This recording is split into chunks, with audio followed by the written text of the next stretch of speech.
just think that it's people that like working together, see things the same way. Everyone's got input.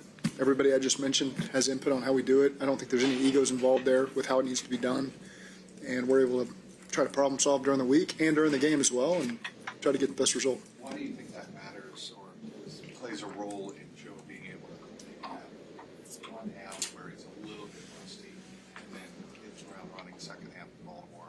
I think we keep things fluid during games and always want his feedback. That's one thing I learned early in my career as a quarterback coach is if you got a quarterback that's earned the respect to give his voice, then you listen to it. He's the guy that's out there who's got to do it and problem solve and get it done. And so we've always made it a point to give Joe that voice, and he earned it really from day one when he got here. And so you're able to I thought he played well, but to work through any issues, sometimes there's going to be some holes in the action, or maybe you have a 3 and out or two and you need to find a rhythm. And you might have this plan you set in place to go do it, but hey, Joe, what do you need to get us going here? And he's always really good with the feedback on that.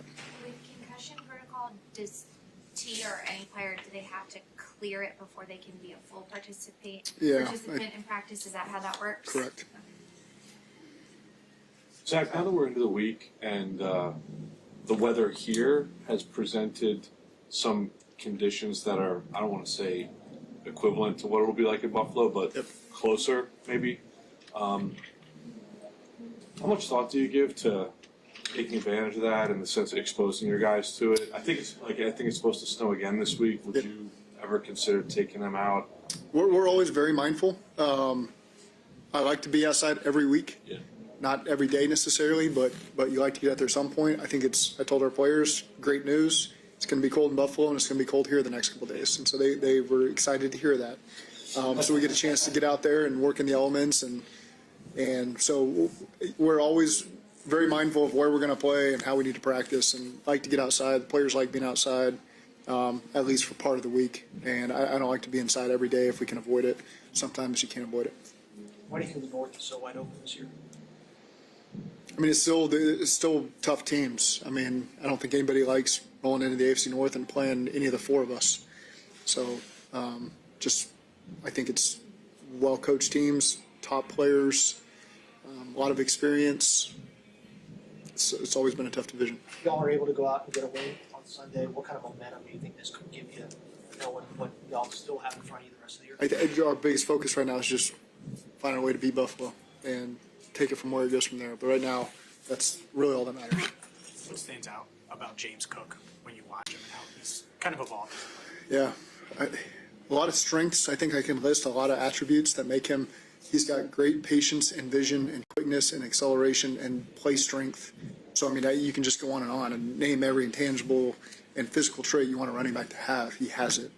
A lot of confidence in the scheme. I know from working with Aaron Cromer in the past, their line coach, he does a great job. And Joe Brady painting a vision for what they want in the run game and how it's supposed to be from a technique standpoint, where it's supposed to hit. And so you've seen backs have success, and so I don't think that's shocking. And it's not even just him.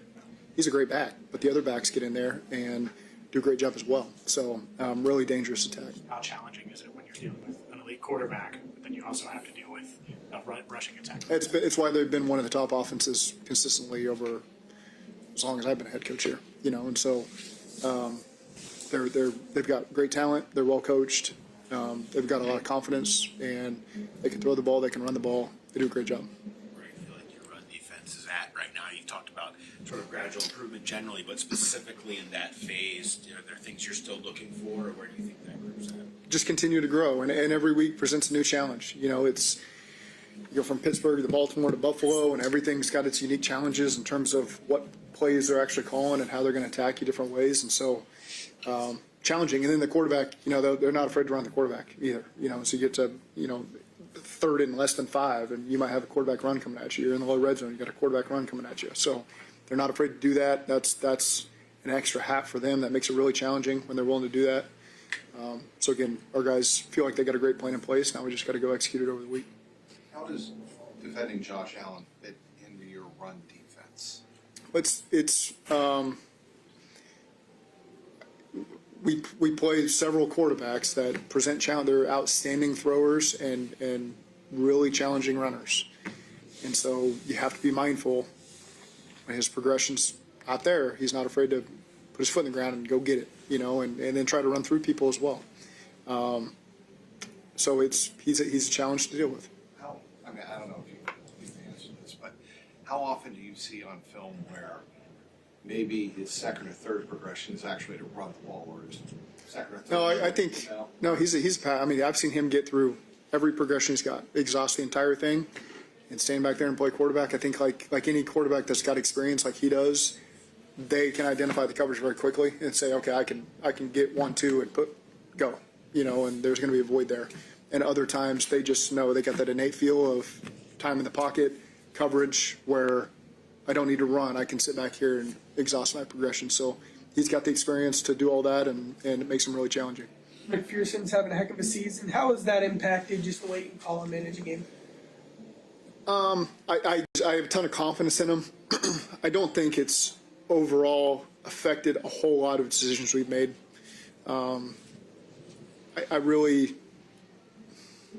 I don't. I mean, I have confidence in him. I can't think of one moment where it's, should we go for this? No, Evan's going to make a 50-something yarder.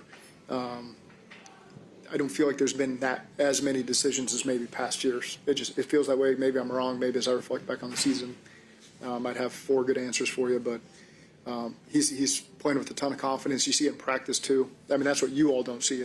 He's doing this in practice. He's been doing this since training camp. The same consistency, and then going out there in the game and giving our team a lot of confidence. You're a good reader of games when they unfold. Do you ever get a sense, in Baltimore, hey, this is going to be, let's get points. This is going to be a let's get points game, or this is going to be a let's go for it. Yeah, I mean, that's what it turned into. You don't always predict that. I think a lot of times against Baltimore, you always, both teams are capable of scoring, and both teams can play great defense too. So you got to feel that as the game goes. And was there a point where you said, let's get points? Yeah, I think that second or third drive, our defense, outside of the first drive when they scored the touchdown, we'd got some stops, and again, I don't know that it influenced necessarily all the decisions, but you felt like let's just keep taking points and building from there, and our defense playing well. What do you think it takes some young guys a little bit longer to realize how important the details are and consistency is? Why do you think it just maybe clicked for some people later rather than sooner? That's a hard one to answer. I think it's probably pretty rare for a guy to come in his first year and just everything click for him. And, I can't give you a great answer on why. It could be different positions. It could be different personalities. It could be different college experience. It could be a guy that transferred, didn't transfer. But I can think examples of all of them, of guys that succeeded and didn't, and they all have different backgrounds. So I don't know. I like to think as they get more experience on the field with us, then they got a better chance of succeeding. And so we've tried to give guys that experience to keep learning and keep gaining, and there's going to be mistakes made. I've said that in here a million times, but you keep seeing guys just continue to grow and get better, and they've got that opportunity. And I don't think that they fear failure with us. I don't think that they feel like if I go in there and make a mistake, I'm done. They're going to be done with me. That's not really the approach we have. We like to keep coaching through it and coach in a we're going to be critical of mistakes you make, but at the same time be positive and encourage the growth. And again, not let guys just fear failure that I'm not going to get to see a field again. How tough is that for you? Because obviously there's a lot of pressure on you as well as a head coach and coaching staff. Yeah. When things don't go well, how do you kind of? You just do what's right. I don't worry about the pressure. It's on me. You make the right decision for the program, and as long as you're just making those decisions, then I like to think more times than not the best case scenario is going to play out for you. What has Dalton Reisner meant to this offense over the past few years? It's, tremendous leadership, experience, energy. He's just done a great job. He's really a really good example of that room, because I think you're going to describe every player in that room the same way. And so for Dalton to be the last added piece to that, he just has walked in the door and fit right in, and really happy we have him. Have enjoyed him being around, enjoyed the role he's playing for us. But I think he's just a great example of what that O-line room really is, and it's all great personalities, guys that love football, guys that really understand, have a high football IQ, and so it's a good group to be around. December run, if it's going to happen, it's going to fall on the offensive line, at least to a degree. You want the run game going, you want to protect Joe. How confident are you in just that group and how they've kind of become what they are now? Yeah, a lot of confidence. They have a lot of confidence. I think the offensively, we've got a lot of confidence in them. The team's got a lot of confidence in them. They played well. But again, it's the preaching to the whole team right now. It doesn't matter what we did last week. We got to keep doing it over and over again. And so we can't just assume because we did some good things on Thursday night that that's going to carry over to Sunday. Our guys understand that. I think that's why we've always kind of been strong later in the season. Our guys have had a great approach to that, and this year's a new year, and we're going to have the same approach. Pitch was talking about Dalton's intangibles, and he pointed out that he's always the first one to the spot and tackle, helping the guy up. When you were playing quarterback, how much did you take note of that? Who was there? Oh, yeah. No, you feel that. Guys that take a lot of pride in protecting the guys behind them. And whether that's backs, receivers, picking up receivers down the field, or being the first one to pick up the quarterback. You know, it's you like a guy that's got that protective nature to him, and cover down the field is how we define that. And I think Dalton is a great example of that. How closely do you monitor a rookie like Jalen Rivers, who seemed to be making a lot of progress? Yeah. And you make that change. Do you monitor how he's doing along with Scott? Well, I think part of Jalen got banged up, and so that's what led to the change. Jalen's got a tremendous mindset, so I don't worry about him. He's making great progress this year. I got a lot of confidence in him. He's going to get a ton of opportunity. So that's not a concern of mine just because of who he is and kind of the work he's put in to get where he's at. He played tackle for us early in the year, then we moved him to guard, and he's handled all that really well. And so I think he's a guy that is going to play a big role for us. Do you see any similarities with Buffalo offensive assignment?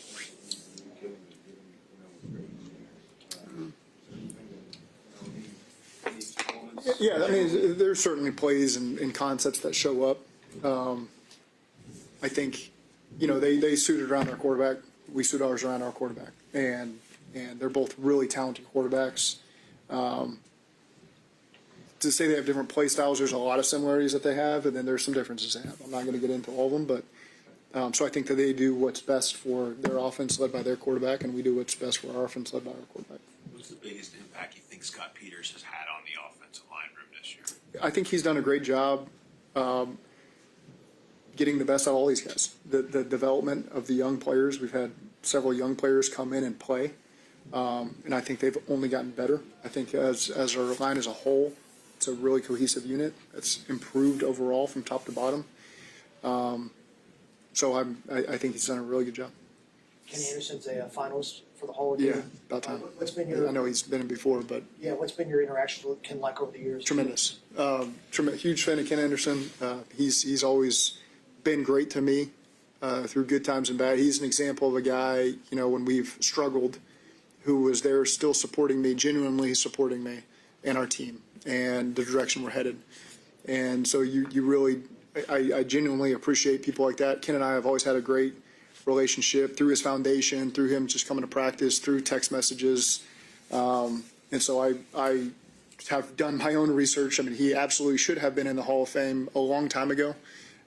He should absolutely be in now. I mean, statistically, he's in a better position than a lot of people that are in it. NFL MVP, Man of the Year, led his team to a Super Bowl. I mean, all the great performance, the completion percentage, everything he's done statistically, he should be in there right now. So this year is the year he absolutely should be in it. If he's not, then it's a shame. Do you see him as a guy that can play now and still be? Well, I'm not going to pretend like I've dug through all of his tape and watched it all, but I just know statistically when you look at how he played, I mean, and then people that are in, it's just he deserves to be in, absolutely. And so, and he did it over a long period of time. I mean, he did it over a really long period of time. So, look forward to seeing him get in there.